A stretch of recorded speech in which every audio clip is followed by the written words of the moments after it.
Senang bertemu lagi dengan Bapak dan Ibu sekalian. Pada video kali ini, saya akan menjelaskan tentang alat pelindung diri atau APD. APD atau alat pelindung diri adalah seperangkat alat yang digunakan untuk melindungi pekerja dari potensi bahaya atau kecelakaan kerja. Setiap lingkungan kerja memiliki potensi bahaya keselamatan dan kesehatan pekerja, termasuk di industri kelapa sawit. Ada 4 syarat alat pelindung diri, yaitu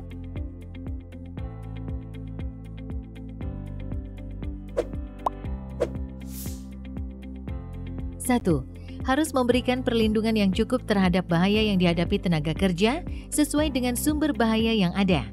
2. Tidak mudah rusak. 3. Tidak mengganggu aktivitas pekerja. 4. Nyaman dipakai dan tidak menimbulkan bahaya baru. Dalam penggunaan APD untuk melindungi tenaga kerja, terdapat beberapa hal yang harus diperhatikan.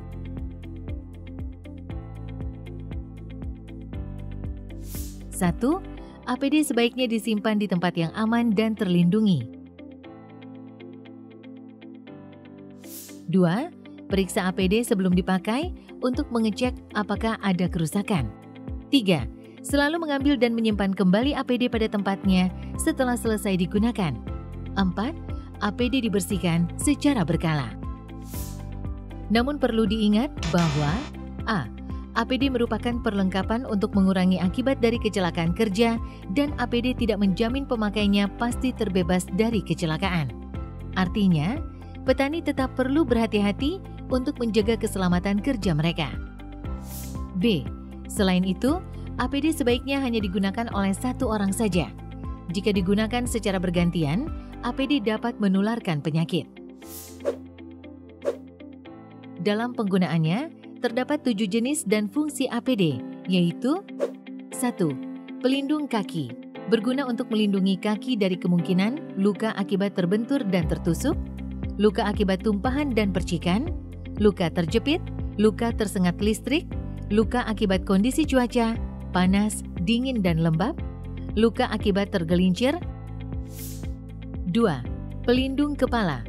Saat menggunakan helm atau pelindung kepala, pastikan bahwa helm tidak rusak, retak, atau tertekuk. Alat pengencang kepala atau suspensi di dalam helm sesuai dengan posisi kepala dan nyaman selama menggunakan helm. 3. Pelindung pernafasan. Tanda bahwa lingkungan kerja memiliki potensi pencemaran udara, contohnya lingkungan kerja berdebu, terdapat bahan kimia yang mengeluarkan uap, lingkungan kerja berasap, terdapat semprotan bahan kimia atau gas. 4. Pelindung telinga. Telinga dapat terganggu karena kondisi lingkungan yang memiliki tingkat kebisingan suara yang tinggi. Jika telah merasa terbiasa dengan kebisingan, saat itulah kita harus berhati-hati terhadap gangguan sistem pendengaran. Lindungi telinga dari kebisingan suara dengan cara memasang sumbat telinga atau memasang penutup atau pelindung telinga. 5. Pelindung mata. Beberapa bahaya yang dapat mencederai mata yakni debu, serbuk, uap, atau material kecil lainnya yang dapat masuk ke dalam mata. Untuk melindungi mata bisa menggunakan kacamata pelindung, kacamata glove, atau kacamata dengan pelindung wajah. 6. Pelindung tangan. Tangan dapat mengalami cedera atau luka saat menggunakan peralatan atau mesin yang tajam, bahan kimia, gigitan atau sengatan hewan, arus listrik, dan suhu panas. Untuk melindungi tangan bisa menggunakan sarung tangan berbahan kulit, sarung tangan anti gores, atau sarung tangan lateks. 7. Pelindung badan. Kelengkapan alat pelindung badan contohnya adalah celemek atau apron. Melindungi bagian depan tubuh si pemakainya dari semprotan pupuk atau pestisida. Jas pelindung badan. Jas pelindung badan melindungi seluruh bagian tubuh. Jas laboratorium. Biasa digunakan di dalam laboratorium untuk menghindari pakaian terkena bahan kimia.